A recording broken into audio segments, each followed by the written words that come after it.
बीच लोकसभा की कार्रवाई शुरू होते ही वहां पर हंगामा शुरू हो गया है। जिस तरह की उम्मीद जताई जा रही थी, ऐसे ही एक बार हंगामेदार सत्र रहने के आसार हैं, क्योंकि आज विपक्षी दलों ने बैठक बुलाई थी। इसमें तमाम मुद्दों पर चर्चा की गई, किस तरीके से सरकार से सवाल पूछे जाने हैं। लेकिन सवाल तो दूर, यहाँ पर एक बार फिर से हंगामा देखने को मिल रहा है। विपक्ष का हंगामा हफ्ते का आज तीसरा दिन, लेकिन एक बार फिर से हंगामे से ही शुरुआत। होगा कि जब कोर्ट हर कार्य में ट्रांसपारदर्शिता की बात करता है, तो कोर्ट में जो कॉलेजियम सिस्टम है, तो राज्यसभा की कार्रवाई स्थगित हो गई है।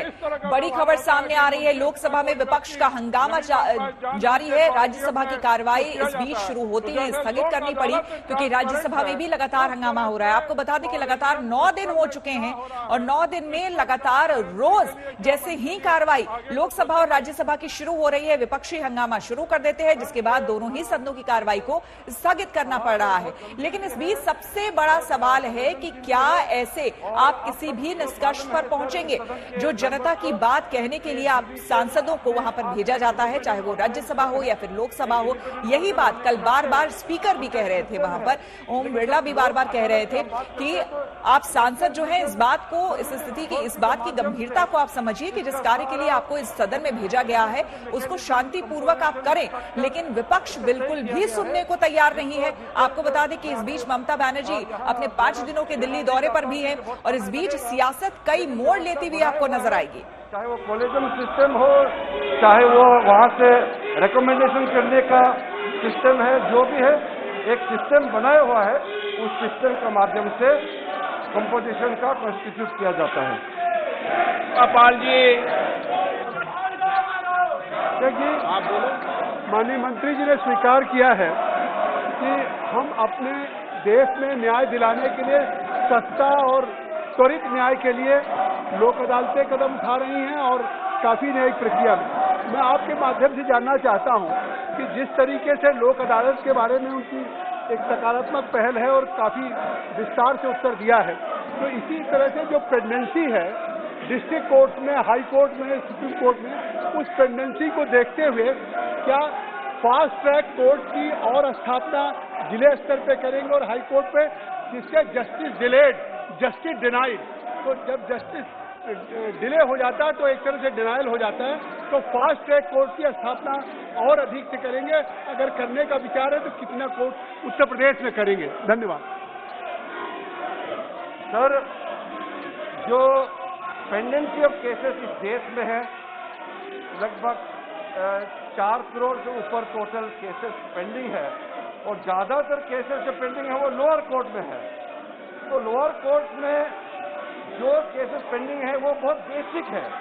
मैं अभी बार काउंसिल ऑफ इंडिया का एक समारोह हुआ जिसमें मुझे सम्मानित किया गया, तो वहां पर मैंने जो बात कही है वो मैं सदन को बताना चाहता हूं कि हम ये मानते हैं कि लोअर कोर्ट में जो गरीब है, सहयोगी से तमाम जानकारी के साथ अगर उसको 10-10 साल न्याय नहीं मिलेगा जुड़ेंगे। लेकिन इस बीच हमको सोचना होगा, चिंता की बात है। आपको कार्रवाई हम लोकसभा की दिखा रहे हैं, जहां पर किरण रिजिजू बोल रहे हैं लंबित मामले जो कि कानून में हैं उसे लेकर उनका बयान सामने आ रहा है। इससे पहले हमने जगदम्बिका पाल को भी सुना, उनका भी कहना था कि फास्ट ट्रैक कोर्ट्स का गठन किया जाए जिससे लंबित मामलों का निपटारा हो सके। लेकिन 3 तस्वीरें अपने आप में कई बातें कह रही हैं। यहाँ पर श्वेता, जिस तरीके से विपक्ष ने आज सुबह मीटिंग की, जाहिर तौर पर पेगासस जासूसी मामला जिसे लेकर विपक्ष लंबे समय से लामबंद है, उस पर जवाब चाहती है सरकार से। लेकिन जासूसी कांड को लेकर जो नारेबाजी की जा रही है उसमें सवालों की गुंजाइश कम दिखाई देती है। बिल्कुल, हिमांशु हमारे संवाददाता हमारे साथ बने हुए हैं। हिमांशु, जो गतिरोध हम पिछले 9 दिनों से देख रहे हैं बदस्तूर, वो आज भी जारी है। कांग्रेस की आज मल्लिकार्जुन खड़गे के नेतृत्व में आज मीटिंग भी हुई है, बैठक भी हुई है। क्या लगता है आखिर कैसे समाधान, कैसे निष्कर्ष निकले?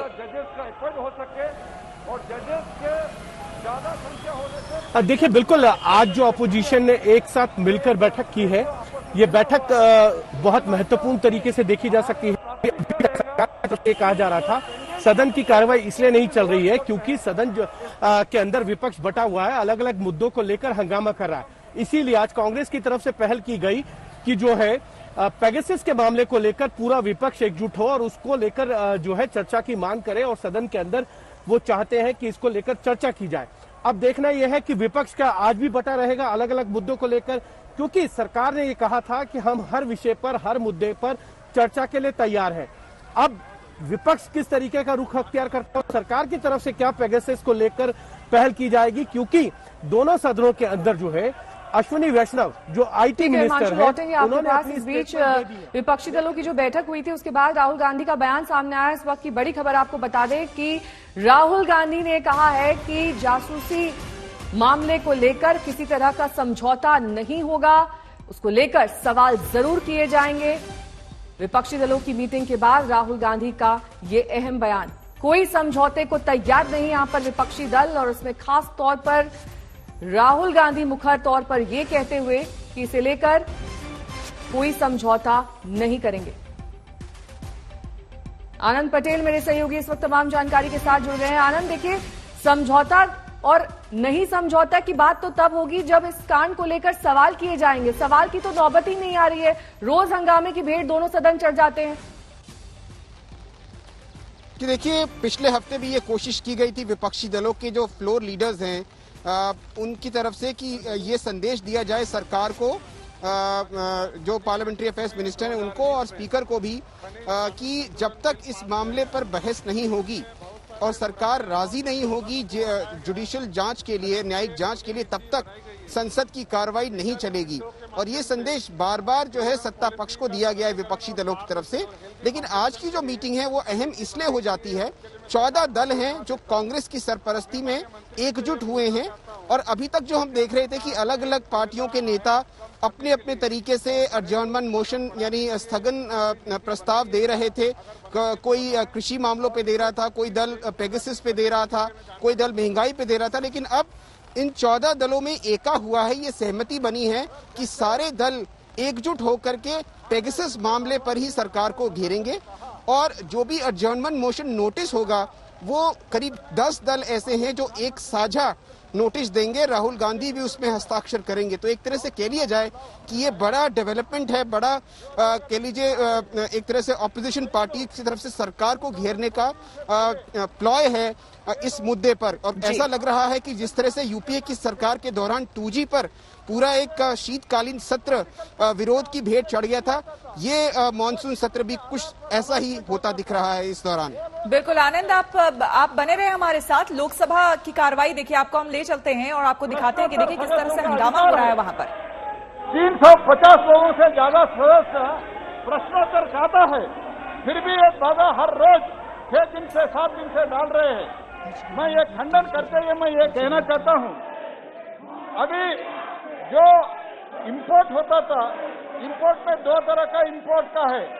एक तो पहला तो कोकिंग कोल का इंपोर्ट होता है। कोकिंग कोल पर्याप्त मात्रा में हमारा पास नहीं है, वो कोल हम इंपोर्ट करते हैं। उसमें भी जो हमारे पास अवेलेबल कोकिंग कोल है जिसमें ऐश कंटेंट ज्यादा है, वो ऐश कंटेंट कम करने के लिए वॉशिंग का व्यवस्था भी हम कर रहे हैं। जहां तक थर्मल कोल का व्यवस्था है, थर्मल कोल का कोल इंडिया को हमने निर्देशन दे चुका है कि कोल इंडिया जहां जहां अभी कोल मॉनिटरिंग सिस्टम भी हमने, कोल इंपोर्ट मॉनिटरिंग सिस्टम भी हमने शुरू किया है। जहां जहां इंपोर्ट हो रहा है वो इंपोर्ट मॉनिटर करके मैंने कोल इंडिया का चेयरमैन और कोल इंडिया का डायरेक्टर को निर्देश दिया हूं कि सभी जो इंपोर्ट कर रहे उनके पास जाके हमारा कोयला ऑफर करना चाहिए, इंपोर्ट कम करना चाहिए। जहां तक सवाल है, यूपीए कालखंड में इंपोर्ट रेट 22.86% था, एनडीए काल में वो 1.14 to 14-15 to 18-19 ये तो 1.96 हो गया था, और एनडीए 2 में ये माइनस भी हो रहा है। आज के दिन में हमारे पास ऑलमोस्ट लगभग 79 मिलियन टन ऑफ कोल हमारे पास अवेलेबल है, जिस कोयला हमारे पास इतने बड़ी मात्रा में, पर्याप्त मात्रा में है। We are the 4th largest reserve of the coal. In spite of that we are importing. कारण ये था इन लोगों का, यूपीए का, कांग्रेस पार्टी के गलत नीतियों के कारण हम इंपोर्ट करना पड़ता था। लेकिन आज के दिन में कोकिंग कोल के अलावा बहुत कम मात्रा में हम इंपोर्ट कर रहे हैं, आगे भी हमारा प्रयास है, हम पूरा कोशिश में लगे हुए कि इंपोर्ट कम हो जाए। उसके लिए कमर्शियल माइनिंग भी हमने शुरू कर दिया है और कमर्शियल माइनिंग के साथ ही साथ कोल इंडिया का भी सक्षमता बढ़ाने के लिए हम बहुत उपक्रम हमने ले चुके हैं। बाराबंकी के थाना राम स्नेही घाट इलाके में खड़ी बस में ट्रक ने पीछे से टक्कर मार दी। हादसे में ट्रक सवार 18 मजदूरों की जान चली गई। ये मजदूर बस से हरियाणा के पलवल से बिहार जा रहे थे। आपको बता दें कि बस में करीब 100 लोग सवार थे। हादसे में 15 से ज्यादा लोग जख्मी हो गए। इनका इलाज बाराबंकी लखनऊ ट्रॉमा सेंटर में चल रहा है।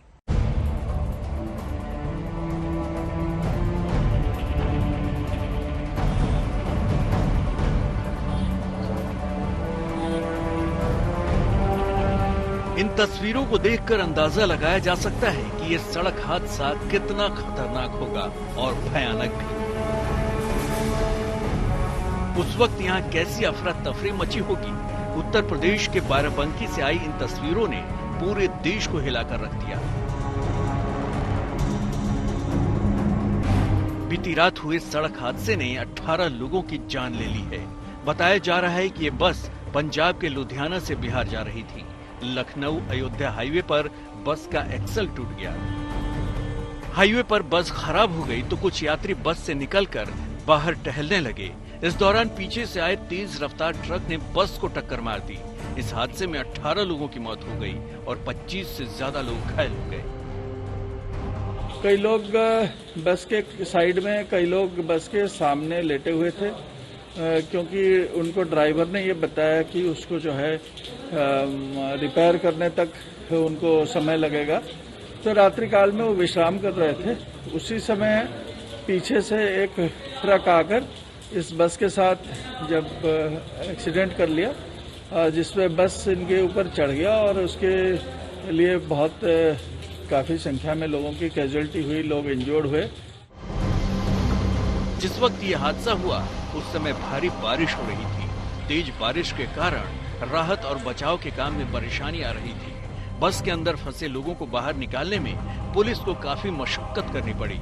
स्थानीय लोगों की मदद से पुलिस ने मृतकों और घायलों को बाहर निकाला। घायलों का लखनऊ और बाराबंकी के अस्पतालों में इलाज चल रहा है।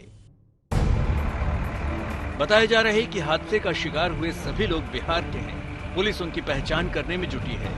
यूपी के मुख्यमंत्री योगी आदित्यनाथ ने बाराबंकी सड़क हादसे पर दुख जाहिर किया है। प्रधानमंत्री नरेंद्र मोदी ने भी हादसे में मारे गए लोगों के प्रति संवेदना जाहिर करते हुए प्रधानमंत्री नेशनल रिलीफ फंड से हादसे में मारे गए लोगों के परिजनों को 2-2 लाख रुपए मुआवजा और घायलों को 50,000 रुपए देने का ऐलान किया है। आपने देखा किस तरीके से संसद के मॉनसून सत्र का दूसरा हफ्ता भी लगातार हंगामे की भेंट चढ़ रहा है। संसद के दोनों सदनों में आज भी हंगामा बरपा। विपक्ष ने आज भी मोर्चाबंदी जारी रखी। विपक्षी दलों ने सरकार की घेराबंदी अभियान को जारी रखा है। विपक्षी दलों की बैठक भी हुई। जासूसी कांड, कृषि कानून और महंगाई तमाम मुद्दों पर तनातनी बनी हुई। आपको बता दें कि राज्यसभा 12 बजे तक के लिए स्थगित कर दी गई तो लोकसभा में भी शोर शराबा होता रहा। उधर विपक्षी दलों के साथ बैठक के बाद राहुल गांधी गरजे। उन्होंने कहा कि जासूसी कांड, कृषि कानूनों को लेकर पीछे नहीं हटेंगे और सरकार सदन में चर्चा करे इन मुद्दों को लेकर। तो 3 तस्वीरें आज सुबह के सामने आई, जिसमें लोकसभा और राज्यसभा दोनों में जैसे ही कार्रवाई शुरू हुई, हंगामा भी साथ ही साथ शुरू हो गया। राज्यसभा की कार्रवाई को स्थगित करना पड़ा। तीसरी तस्वीर जो सामने आई वो विपक्षी दलों की बैठक थी। 14 विपक्षी दल इसमें शामिल हुए। इस बैठक में मल्लिकार्जुन खड़गे के नेतृत्व में ये बैठक हुई, जिसके बाद राहुल गांधी गरजे। उन्होंने साफ तौर पर कहा है कि जासूसी कांड यानी कि पेगासस मामले में और साथ ही साथ जो कृषि कानून का मुद्दा है, इस मामले में वो पीछे नहीं हटेंगे और पुरजोर तरीके से उससे उठाएंगे। साथ ही साथ सरकार इस पूरे मामले पर बहस भी करे और सदन में जवाब भी दे।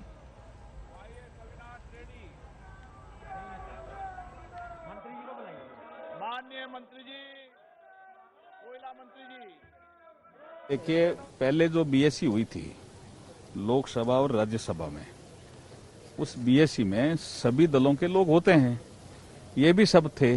इन्होंने 3 विषय तय किए हैं। एक विषय है कोविड, दूसरा विषय है फार्मर बिल्स या फार्मर्स एजिटेशन, तीसरा विषय है आपका प्राइस राइस। तो पहले इन 3 विषयों को तो पूरा होने दीजिए, फिर बीएससी में कभी विषय आएगा तो बात करेंगे। अपोजिशन बार-बार एलिगेशन लगा रही है कि सरकार अपोजिशन बीएससी में इन्होंने ही तो तय किया, हमने थोड़ी तय किए हैं। बीएससी में तो यही लोग थे, इनसे ही पूछा। हमारे राज्यसभा के चेयरमैन साहब ने भी इनसे ही पूछा, इन्होंने ही बताया 3 विषय हमारे प्रायोरिटी के हैं। हमारे लोकसभा के माननीय अध्यक्ष जी ने भी इनसे ही पूछा था, इन्होंने कहा 3 विषय हमारे प्रायोरिटी में है। मैच्योरिटी दिखाता है इनका अपोजिशन पार्टी का, स्पेशली कांग्रेस पार्टी का। It is A purely immaturity of the party, Congress party. क्योंकि एक तो फॉर्मूला हमारा दोनों सदन में बहुमत से पारित हुआ है। एक लॉ पारित करने के बाद उसको आप रिपील करेंगे नहीं करेंगे, ऐसे पॉइंट ब्लैंक आप बंदूक रख के नहीं कर सकते हैं। You cannot do that, it is a democracy. If we are wrong, अगर हम गलती किया है तो जनता देख रहे हैं। उसके बाद भी चुनाव हुआ है, फार्मूलाज के बाद भी चुनाव हुआ है, असम में चुनाव हुआ है, वेस्ट बंगाल में हम 3 से 77 पहुंचे, पुदुचेरी भी हमारा जीत गया है, पहली बार हमारा तमिलनाडु के ओपन हुआ है अकाउंट। ये क्या सब दिखाता है? People have accepted that these formulas are good and they are in the good interest of the farmers. राष्ट्रीय राजनीति में दस्तक देने दिल्ली आई ममता बनर्जी के दौरे का आज तीसरा दिन है। कल ममता बनर्जी ने प्रधानमंत्री मोदी से मुलाकात की थी, आज सोनिया गांधी से मुलाकात की तैयारी है। आपको बता दें, दोनों की मुलाकात शाम चाय पर हो रही है, यानी कि रिश्तों में चीनी तो घुल रहा है, मिठास भी बढ़ रही है। बस देखने वाली ये बात होगी कि रिश्तों में आई ये रफ्तार आखिर कहां तक रहती है और कहां तक बनी रहती है।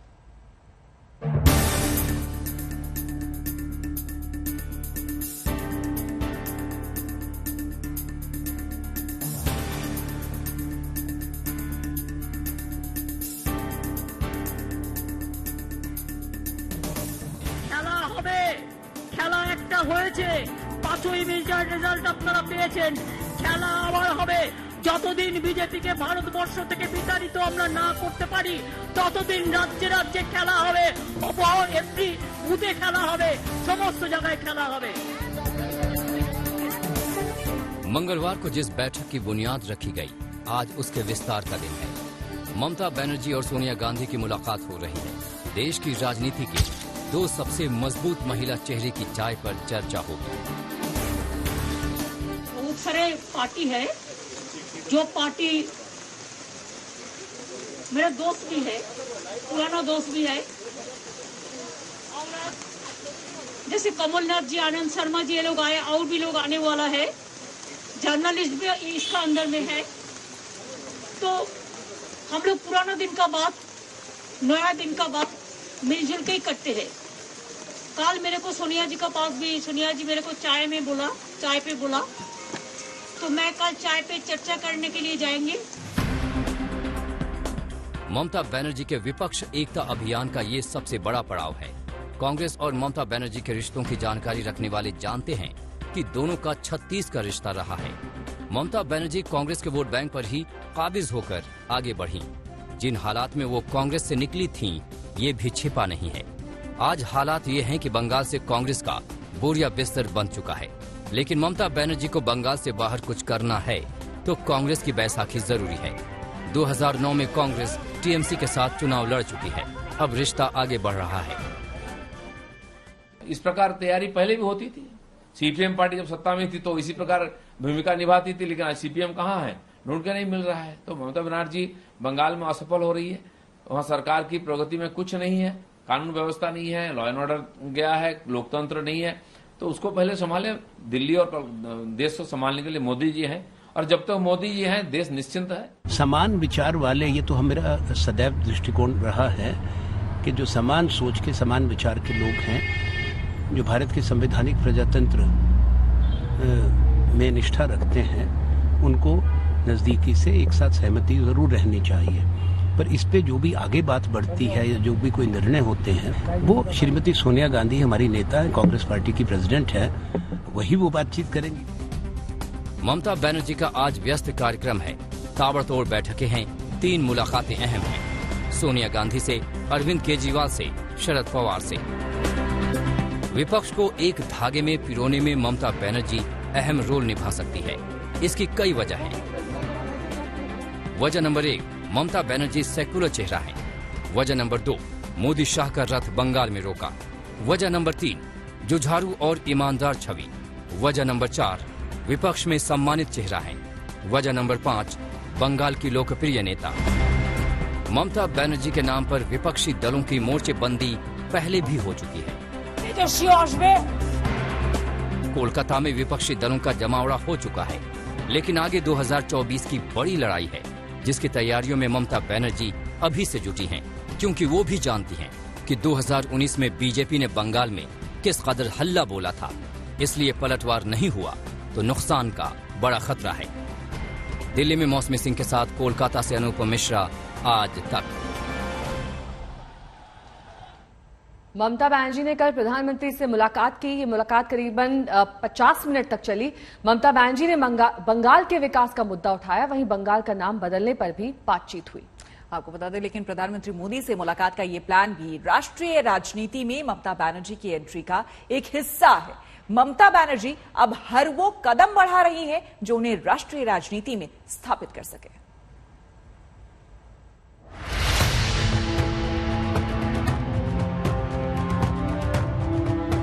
मिलने के लिए गया था।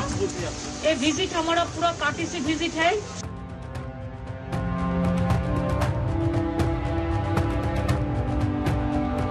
आपको स्टेट का जो नेम चेंज करने का बात है, उसका बारे में मैंने चर्चा किया।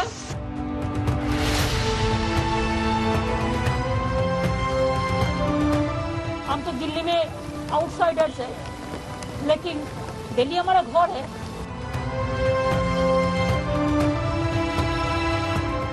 कोई और वक्त होता तो ना ये मुलाकात होती और ना बात होती, लेकिन प्रधानमंत्री मोदी से ममता बनर्जी की ये अविश्वसनीय मुलाकात भी हुई और बात भी।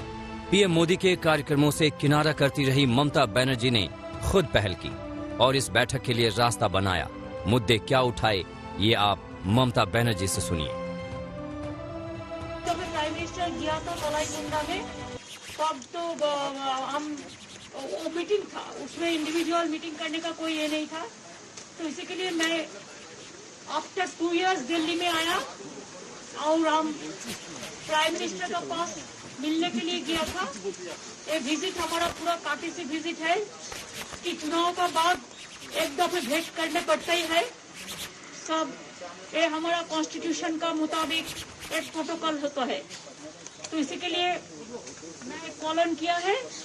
देखिए, प्रधानमंत्री जी ने क्या बोला, वो हमको उनका बात हमारा मुख से बोलने से ठीक नहीं होता, ठीक नहीं लगता है, because he is not present here. उन्होंने बोला है, उन्होंने देखेंगे, जरूर देखेंगे।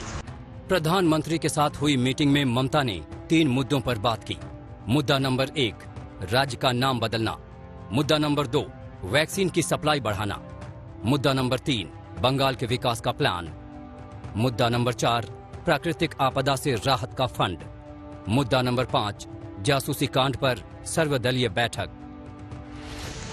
वैक्सीन को लेकर और थोड़ा बंगाल को स्टेट का जो नेम चेंज करने का बात है, उसका बारे में मैंने चर्चा किया कि बहुत दिन हो गया, इसको आप मेहरबानी करके कर दीजिए। यही दोनों बात में हमारा बात हुआ है। ये नहीं करना चाहिए। और पेगासस में मैं चाहती हूँ कि प्राइम मिनिस्टर एक और पॉलिटिकल पार्टी मीटिंग बुला के सबके साथ बात करके ओपिनियन लेके कोई ना कोई सुप्रीम कोर्ट से इंक्वायरी हम लोग को होना चाहिए। लेकिन इस बैठक में मुद्दों के उतने मायने नहीं थे जितनी मीटिंग की टाइमिंग और मीटिंग के मौके का। ममता 5 दिन दिल्ली में है, विपक्ष को गोलबंद करने में लगी हैं। सोनिया, केजरीवाल, शरद पवार से मुलाकात करने वाली हैं, यानी कि निगाहें राष्ट्रीय राजनीति में दाखिल होने की है। इसलिए प्रधानमंत्री से मिलना भी जरूरी था, क्योंकि राष्ट्रीय राजनीति का कोई भी अध्याय पीएम मोदी के बगैर पूरा नहीं हो सकता। और मोदी ममता की केमिस्ट्री तो आप देख ही चुके हैं।